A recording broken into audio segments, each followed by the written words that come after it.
Halo teman-teman, di sesi video kali ini kami dari Infratekno mau menjelaskan tentang topologi dasar 1.0. Teman-teman kalau misalkan mau skip untuk melihat cara konfigurasi topologi ini bisa melihat video kami di topologi dasar 1.0.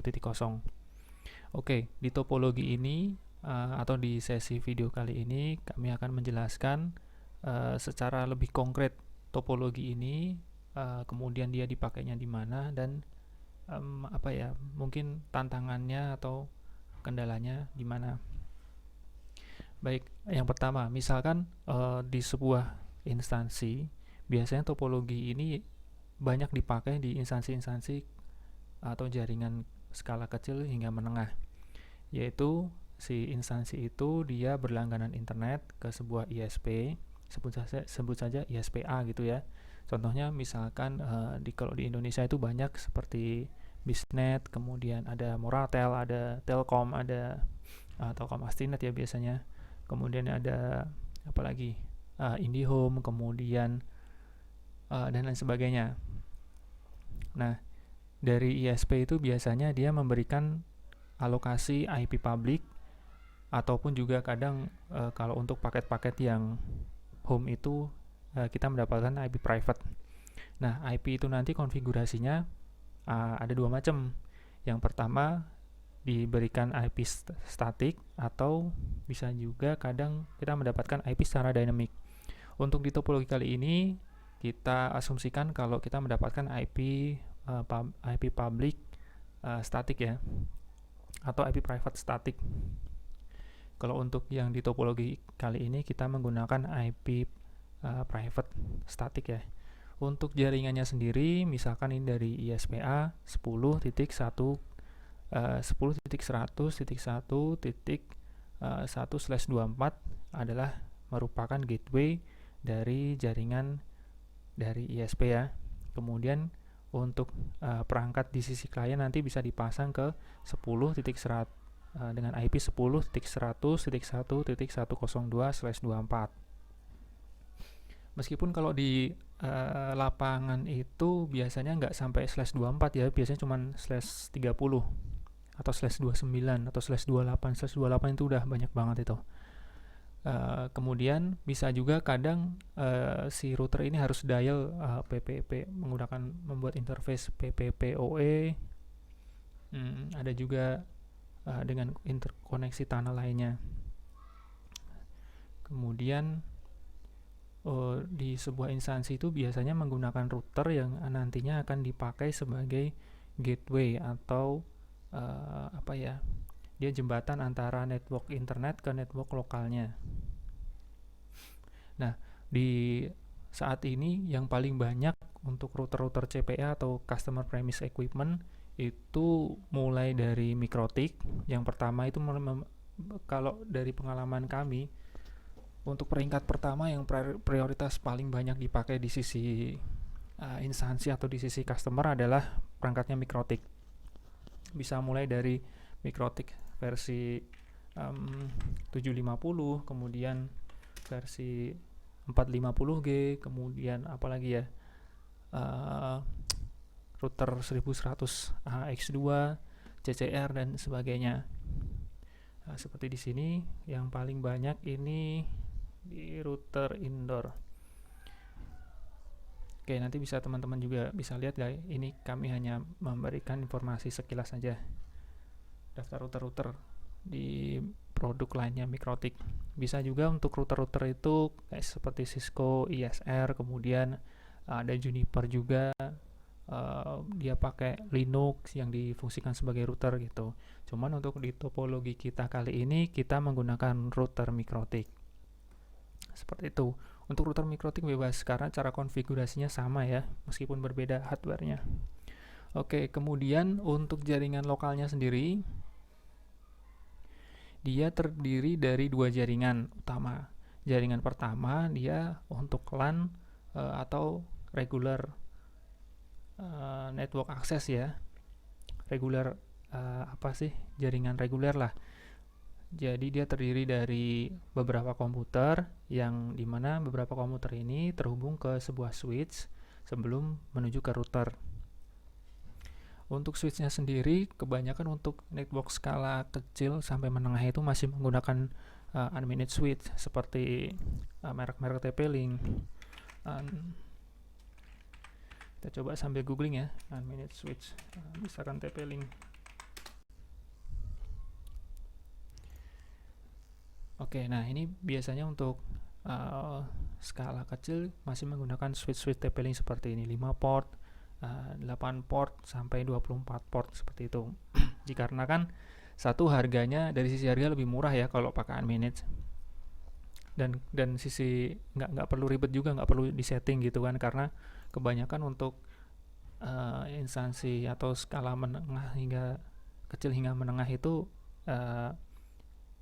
bisa nggak punya IT pun juga belum diperlukan switch managed ya.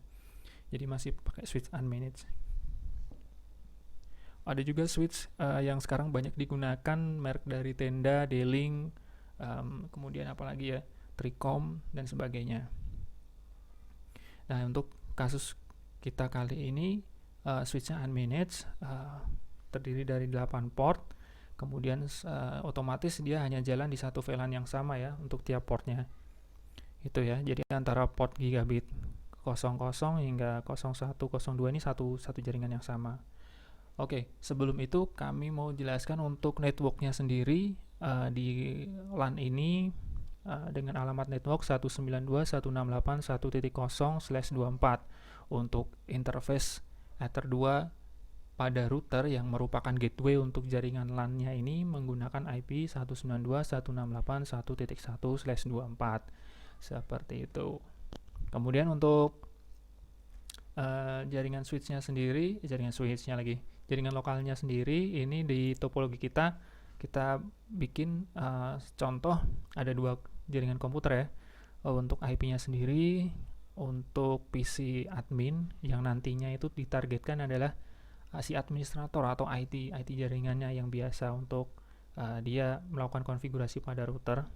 Dia menggunakan IP 192.168.1.10. Kemudian ada komputer staff.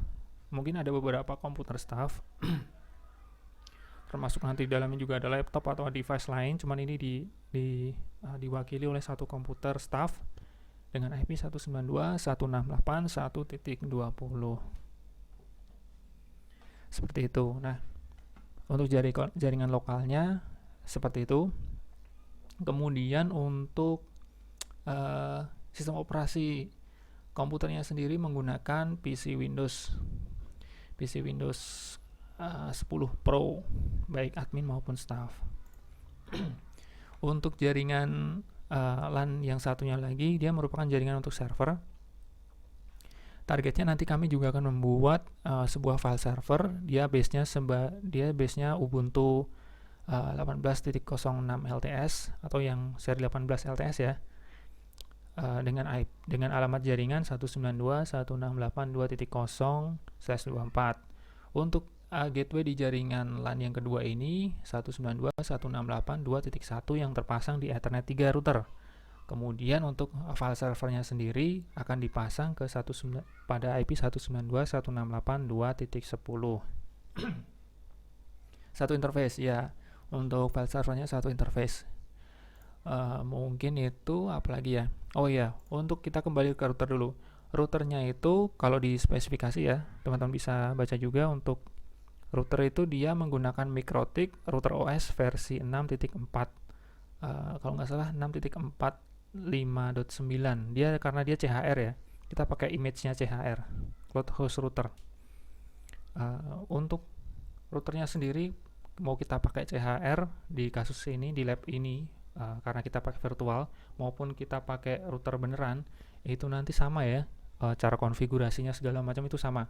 Cuma nanti yang membedakan adalah ketika kita kemarin kita cek, perbedaannya adalah di CHR ini interface-nya itu selalu dalam flag R ya, running, dikarenakan dia interface-nya itu terhubung langsung dengan interface virtual pada host komputer PC yang kami gunakan ini, atau di VMware-nya ya, pada VMware-nya.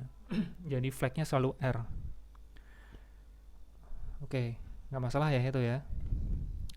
Kemudian untuk fitur-fitur sendiri yang di router ini nantinya masih basic, jadi dia hanya menjalankan fungsi sebagai router atau sebagai gateway. Kemudian fungsi NAT juga kita aktifkan di router sehingga jaringan lokal ini semua bisa mengakses internet.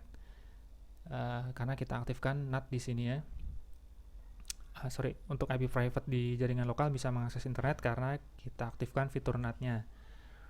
Kemudian kita belum mengaktifkan fitur-fitur standarnya MikroTik seperti DHCP server agar PC admin ini atau PC staff bisa mendapatkan IP secara otomatis.